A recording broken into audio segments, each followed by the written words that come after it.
ಏ ಹುಡುಗಿ, ನಿನ್ನೆ ಇಲ್ಲಿ ನೋಡು. ನಾನು ತಲೆ ತಿರುಗಿಸಿ ನೋಡ್ಬೇಕಾಗಿಲ್ಲ, ನೀನ್ ಕಾಣಿಸ್ಬೇಕು ಅಂತಾನೂ ಇಲ್ಲ. ನಿನ್ ಮಾತು ಕೇಳಿಸ್ಕೊಂಡು ನೀನ್ ಹೇಗಿದ್ಯಾ ಅಂತ ನಾನು ಹೇಳ್ಬೋದು. ನಾನು ಹೇಗಿದ್ದೀನಿ?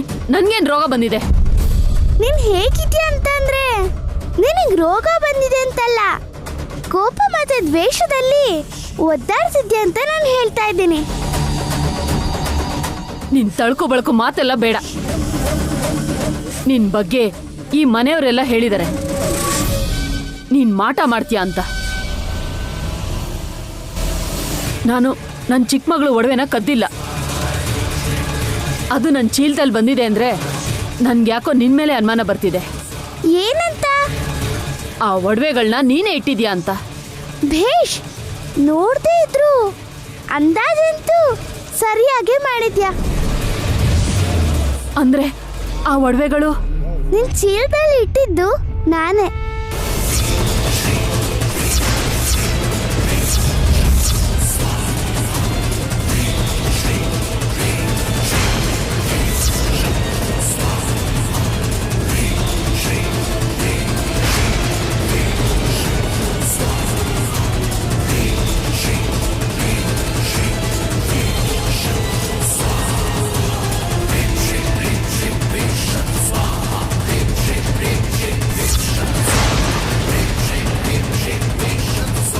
ವಿಶಾಲಾಕ್ಷಿ ಯಾಕೆ ಹೀಗೆ ಮಾಡಿದ್ಲು? ಎಲ್ರ ಮುಂದೆ ಅಮ್ಮಂಗೆ ಎಷ್ಟು ಅವಮಾನ ಆಯ್ತಲ್ವಾ?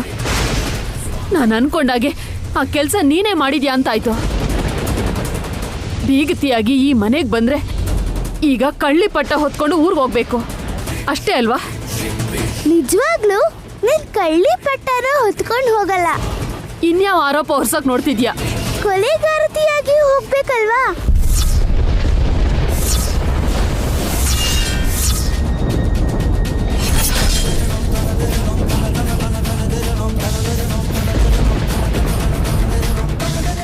ಅಯ್ಯಯ್ಯೋ, ವಿಶಾಲಾಕ್ಷಿ ಗೊತ್ತಿದ್ದು ಹೇಳ್ತಿದ್ದಾಳೋ ಗೊತ್ತಿಲ್ಲದೆ ಹೇಳ್ತಿದ್ದಾಳೋ? ಅಮ್ಮನ ಮನ್ಸಿಗೆ ನೋವಾಗಿ ಅವ್ರ ಆರೋಗ್ಯ ಹಾಳಾಗ್ಬೋದಲ್ವಾ? ಇಲ್ಲ ಇಲ್ಲ, ಇವರಿಬ್ಬರ ಮಧ್ಯೆ ಮಾತು ಎಲ್ಲಿವರೆಗೂ ಹೋಗುತ್ತೋ. ಇಷ್ಟಕ್ಕೂ ಯಾಕೆ ಹೀಗೆಲ್ಲ ಮಾಡಿದ್ಲು ತಿಳ್ಕೋಬೇಕು. ಏನ್ ಹೇಳ್ತಿದ್ಯಾ ನೀನು?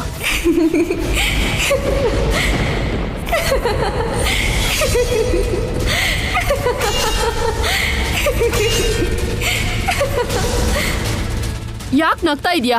ದ್ರೋಹ, ಪಾಪ ಮತ್ತೆ ತಪ್ಪು ಮಾಡ್ತಿದ್ದೀರಾ ಅಂತ ಹೊರಗ್ನವರು ಕಣ್ಣಿ ಹಿಡ್ದು ನಗಬೇಕಾದ್ರೆ ಭಯ ಹುಟ್ಟೋದು ಸಾಧಾರಣ. ನೀನ್ ಕೊಲೆಗಾರ್ತಿಯಾಗಿ ಇಲ್ಲಿಂದ ವಾಪಸ್ ಹೋಗ್ತೀಯ ಅಂತ ನಾನು ಹೇಳಿದ್ದಕ್ಕೆ ಅದ್ ಹೇಗೆ ಹೇಳ್ತಿದ್ಯಾ ಅಂತ ನನ್ ಜೊತೆ ಜಗಳ ಆಡ್ಬೇಕೆ ಹೊರತು ಏನ್ ಹೇಳ್ತಿದ್ಯಾ ಅಂತ ಕೇಳಿಸ್ತಿರೋರ್ ತರ ಕೇಳಿದ್ದಕ್ಕೆ ನನಗ್ ನಗು ಬರೋದು ಸಹಜನೇ ಅಲ್ವಾ? ನೀನ್ ಯಾರನ್ನ ಮನ್ಸಲ್ಲಿ ಇಟ್ಕೊಂಡು ಮಾತಾಡ್ತಿದ್ಯೋ ನನ್ಗೆ ಅರ್ಥ ಆಗ್ತಿಲ್ಲ. ಹುಡುಗಾಟದಿಂದ ನನ್ನ ಚೀಲದಲ್ಲಿ ಒಡವೆ ಹಾಕಿದ್ಯಾ ಅನ್ಕೊಳ್ತೀನಿ. ನಿಂತ್ಕೋ.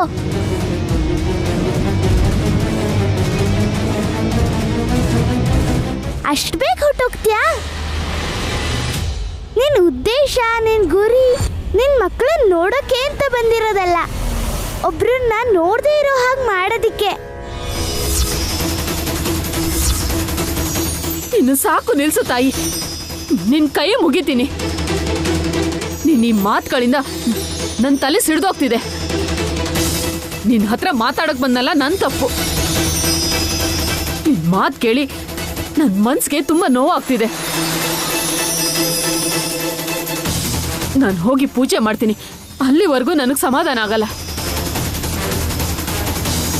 ಮಾತಾಡಿದ್ರೆ ಹೀಗೆ ಗಾಬರಿ ಆಗ್ಬಿಡ್ತಾರೆ ಈ ಮನುಷ್ಯರು.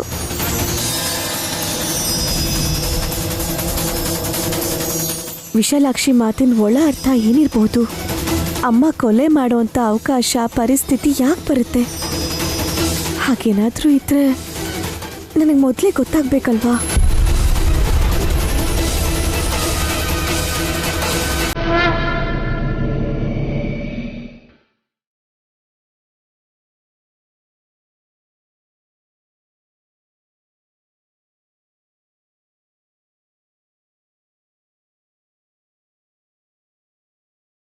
ಶಿವನ್ ತೇಜಸ್ಸು ಮುಖದ ತರ, ನಮ್ಮಣ್ಣ ಮಾಧವನ್ ತೇಜಸ್ಸು ದೇಹದ ತರ.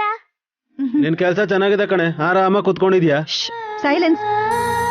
ನೀನ್ ಹೇಳು ವಿಶಾಲಾಕ್ಷಿ. ಬ್ರಹ್ಮನ್ ತೇಜಸ್ಸು ಪಾದದ ತರ ಸೇರ್ಕೊಂಡು ಕೈಲಾಸದಿಂದ ತ್ರಿಶೂಲವನ್ನ, ವೈಕುಂಠದಿಂದ ಚಕ್ರವನ್ನು, ಅಮರಾವತಿಯಿಂದ ವಜ್ರಯುಧವನ್ನ, ವರುಣನಿಂದ ಪಾಶವನ್ನ, ಸರಸ್ವತಿಯಿಂದ ಅಕ್ಷರಮಾಲೆಯನ್ನ, ಹಿಮವಂತನಿಂದ ಸಿಂಹವನ್ನ ವಾಹನವಾಗಿ ಮಾಡಿಕೊಂಡು ಮಹಿಷಾಸುರನ ಜೊತೆ ಭೀಕರವಾದ ಯುದ್ಧನೇ ನಡೀತು ದೊಡ್ಡಮ್ಮ.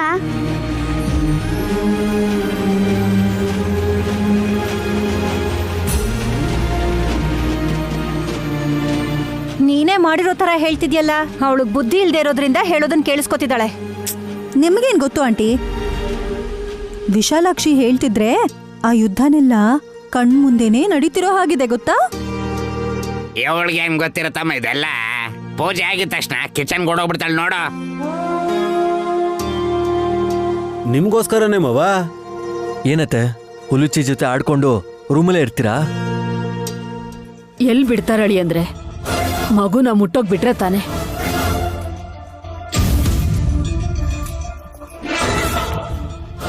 ಸುಮನಾ, ಎತ್ಕೋಬೇಕು ಅಂತ ಅತ್ತೆಗೂ ಆಸೆ ಇರುತ್ತಲ್ವಾ, ಮಗುನ ಯಾಕೆ ಕೊಡ್ತಿಲ್ಲ? ಆಗ್ಲಿಂದ ನಿನ್ ಮಗು ನಾನ್ ನೋಡ್ಕೋತೀನಿ, ಯೋಚನೆ ಮಾಡ್ಬೇಡ, ನಿನ್ ಹೋಗ್ ಕೆಲ್ಸ ನೋಡು ಅಂತ ಬಲವಂತ ಮಾಡ್ತಿದ್ದಾಳೆ.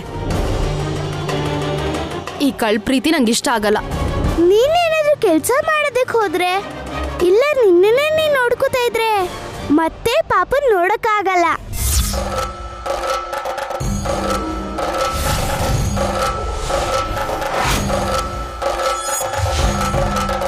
ಅಂದ್ರೆ ನೀನೇನ್ ಹೇಳ್ತಿರೋದು?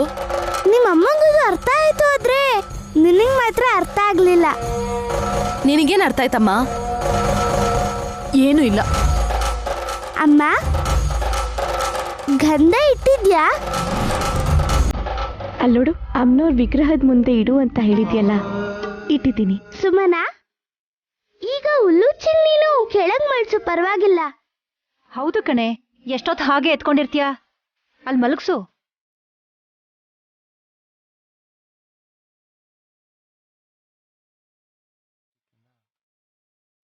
ಯಾಕೆ ನಿಂತ ಇದ್ದೀರಾ? ಕೂತ್ಕೊಳ್ಳಿ. ಕೂತ್ಕೊಳ್ಳಿ.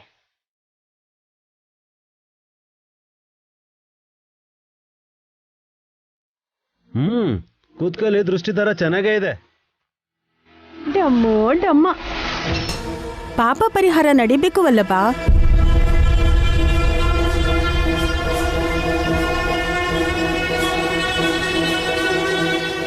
ಕೇಳಿಸ್ತಾ? ನನ್ ಯಾಕೆ ಕೇಳ್ತಾ ಇದ್ದೀರಾ? ನೀನ್ ಎಷ್ಟೇ ಸಿಂಗಾರ ಮಾಡ್ಕೊಂಡ್ ಬಂದ್ರು ಕೆಂಪಗಾಗಿರೋ ಮೂತಿ ಬಿಟ್ಟು ಬೇರೆ ಏನೂ ಕಾಣಿಸ್ತಿಲ್ಲ. ಏಯ್, ಅವಳಿಗೆ ಯಾಕೋ ಕೋಪ ಬರ್ಸ್ತೀಯಾ? ಆ ಕಾಲಿಗೆ ಬಿದ್ದು ಕ್ಷಮಾಪಣೆ ಕೇಳಿದ್ರೆ ಸರಿ ಹೋಗುತ್ತೆ ಅಂತ ಹೇಳ್ದೆ ಬ್ರೋ. ನನ್ನ ತಂಗಿಗೆ ಹಾಗಿರೋದೇ ಇಷ್ಟನೇನು. ನಿಂಗ್ ಒಳಗೊಳಗೆ ಖುಷಿ ಆಗ್ತಿದೆ ಅನ್ಸತ್ತಲ್ಲ? ಅಮ್ಮ, ನೆಮ್ಮದಿಯಿಂದ ಹಬ್ಬ ಮಾಡೋಣ ಅಮ್ಮ. ನಾನು ಕೂಡ ತಿಲೋತ್ತಮ ಅತ್ತಿಗೆ ಜೊತೆಗೆ ಶಾಪಿಂಗ್ ಮಾಡೋಕ್ ಹೋಗಿದ್ದಿದ್ರೆ ಚೆನ್ನಾಗಿರ್ತಿತ್ತು ಅನ್ನಿಸ್ತಿದ್ದೆ ಕಣೆ. ಸಾಯಂಕಾಲ ಹೋಗ್ಬೇಕಾಗಿತ್ತು. ಇಲ್ ದೇವ್ರ ಪೂಜೆಲಿ ಪಾಲ್ಗೊಳ್ದೇ ಇರೋ ಅವರು ಎಲ್ಲಿಗೋ ಹೋಗಿ ಶಾಪಿಂಗ್ ಮಾಡ್ತಿದಾರಾ? ನಮ್ಮ ಮಾಮ್ ಇಲ್ಲ ಅನ್ನೋ ಕಾರಣಕ್ಕೆ ತುಂಬಾ ಮಾತಾಡ್ತಾ ಇದ್ದಾಳೆ ಇವಳು. ಅವ್ರೇನಾದ್ರೂ ಪೈಲ್ವಾನ್ ಜಟಿನಾ? ಸುಂದ್ರಾಂಗಿ ಅಂತ ಅವ್ರಿಗವ್ರೇ ಹೇಳ್ಕೋಬೇಕೇ ಹೊರತು ಕಲರ್ ಹಾಕೊಳ್ದೆ ಇದ್ರೆ ಕೂದ್ಲು ಕಪ್ಪಗಿರಲ್ಲ, ಕ್ರೀಮ್ ಹಚ್ಕೊಳ್ದೆ ಇದ್ರೆ ಮುಖ ಬೆಳ್ಳಗಿರಲ್ಲ. ಇನ್ನು ಏನಾದ್ರೂ ಇದ್ರೆ ಹೇಳೆ, ವಿಡಿಯೋ ರೆಕಾರ್ಡ್ ಮಾಡ್ತೀನಿ. ಹಾಗಾದ್ರೆ ನೀವೇನಾ ವಿಡಿಯೋ ರೆಕಾರ್ಡ್ ಮಾಡಿ ಕಳಿಸ್ತಿರೋದು?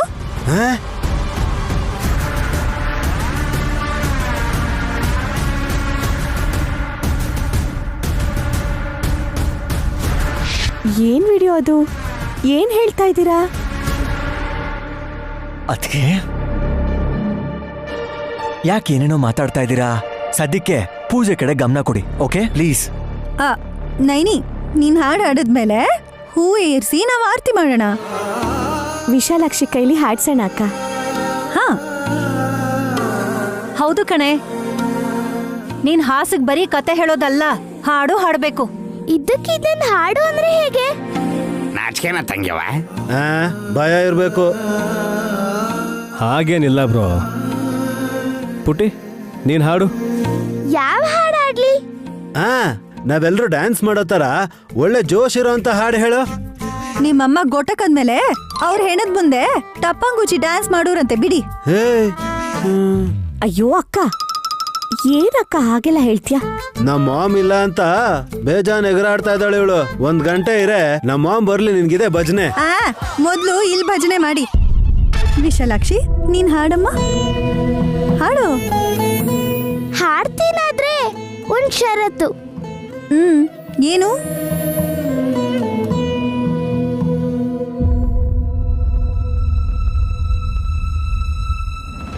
ನಾನು ಹಾಡೋವರೆಗೂ ನೀವೆಲ್ಲರೂ ಕಣ್ಮುಚ್ಕೊಂಡಿರ್ಬೇಕು. ನನ್ ಪುಣ್ಯ, ಕಿವಿ ಮುಚ್ಕೊಳ್ಳೋದಕ್ಕೆ ಹೇಳಲಿಲ್ಲ. ವಲ್ಲಭ, ಜೋಕ್ ಮಾಡಬೇಡ. ಸರಿ ಅಮ್ಮ, ಅಮ್ಮನೋರ್ ಧ್ಯಾನ ಮಾಡ್ತಾ ನೀನ್ ಹಾಡಾಡ್ತಿದ್ರೆ ಭಕ್ತಿಯಿಂದ ಕಣ್ಮುಚ್ಕೊಂಡು ಆ ತಾಯಿನ ಸ್ಮರಿಸ್ತಾ ಇರ್ತೀವಿ. ಸಾಧ್ಯ ಆದ್ರೆ ನಿಮ್ಮಲ್ಲಿ ಯಾರಾದ್ರೂ ಧ್ವನಿ ಸೇರಿಸ್ಬೋದು.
ಅಯ್ಯೋ ಅಯ್ಯೋ,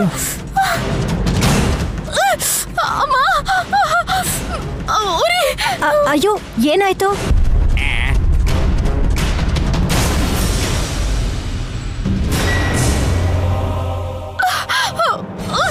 ಏಯ್, ಏನ್ ಮಾಡ್ದೆ ನನ್ ಮಗಳಿಗೆ? ನಾನೇನ್ ಮಾಡ್ದೆ ಇವಾಗ? ಕಣ್ಣಿಗೆ ಗಂಧ ಹಾಕಿದ್ಯಲ್ಲ. ಮುಖದ ಮೇಲೆ ಗಂಧನ ಹಾಕ್ದೆ. ನಿನಗೇನೆ ಆಯ್ತು? ಕಣ್ಣ ಗಂಧ ಹಾಕ್ತಿಯಲ್ಲ, ಉರಿತಿದೆ. ಏನ್ ನಿಂತ್ಕೊಂಡು ನೋಡ್ತಿದ್ದೀರಲ್ಲ, ನೀರ್ ಹಾಕಿ. ಉರಿತಿದೆ. ಅವಳಿಗೇನು ಕಾಣಿಸ್ತಿಲ್ಲ, ಅವಳ ಮುಖಕ್ಕೆ ಜೋರಾಗಿ ನೀರೆಚ್ಚು. ಏಯ್ ಮೆಂಟಲ್. ಒರೆಸ್ಕೋ ಸುಮ್ಮನ. ತಗೋ, ಒರೆಸ್ಕೋ ಇದರಿಂದ.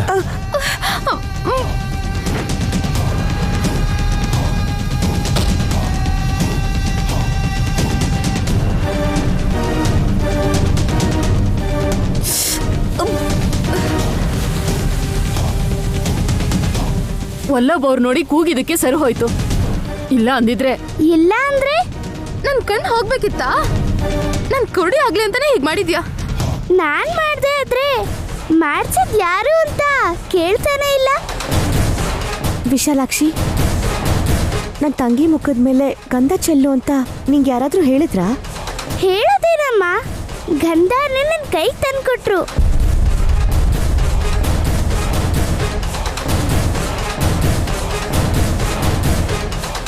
ಯಾರು ಕೊಟ್ರಮ್ಮ?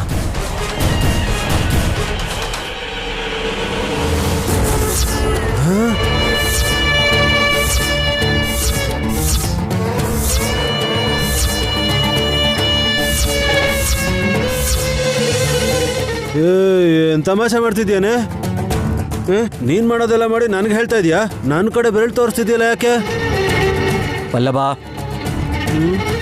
ಚಿಕ್ಕ ಮಕ್ಳು ಯಾವಾಗ್ಲೂ ನಿಜಾನೇ ಹೇಳ್ತಾರೆ.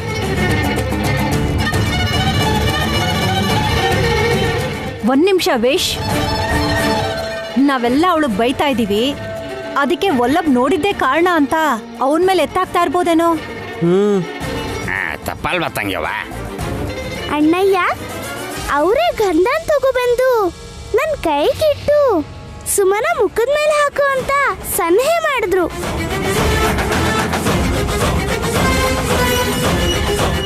ಬೇಕಾದ್ರೆ ನೀವು ಅವ್ರ ಅಂಗೈಯನ್ನು ನೋಡಿ, ಗಂಧ ಅಂಟ್ಕೊಂಡಿರುತ್ತೆ. ಏಯ್, ನಾನು ಅಲ್ಲಿಗೆ ಹೋಗಿದ್ರೆ ತಾನೇ ನನ್ನ ಕೈಗೆ ಗಂಧ ಆಗಿರೋದು.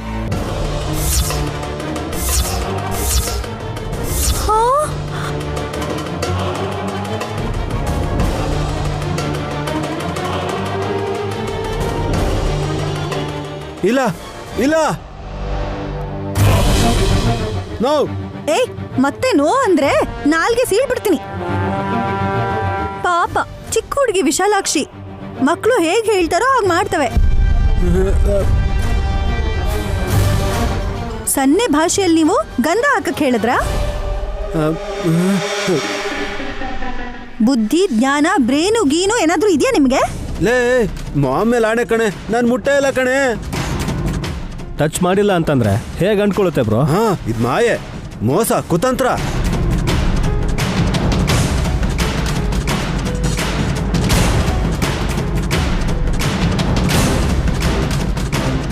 ಒಂದ್ ನಿಮಿಷವಲ್ಲ ಬಾ, ನೀನ್ ಒಳ್ಳೆ ಕೆಲ್ಸನೇ ಮಾಡಿದ್ಯಾ. ಯಾಕೆ ಹಾಗಂತ್ಯ? ಹೌದು ರೀ, ಅಮ್ನೋರ್ ಮುಂದೆ ಇದ್ದಿದ್ ಗಂಧನ ತಗೊಂಡ್ ಬಂದು ಈ ಹುಡ್ಗಿ ಕೊಟ್ಟಿದ್ದಕ್ಕೆ ಇವಳು ಅದನ್ನ ಸುಮ್ಮನೆ ಮುಖಕ್ಕೆ ಹಾಕಿದ್ಲು. ಅದನ್ನ ಒರ್ಸ್ಕೊತಿದ್ ಹಾಗೆ ಕೆಂಪಗಿದ್ದಿದ್ ಇವಳು ಮುಖ ಮತ್ತೆ ಮಾಮೂಲಿ ತರ ಆಗೋಯ್ತಲ್ರಿ. ನೋಡಿ ಒಂದ್ಸಲ.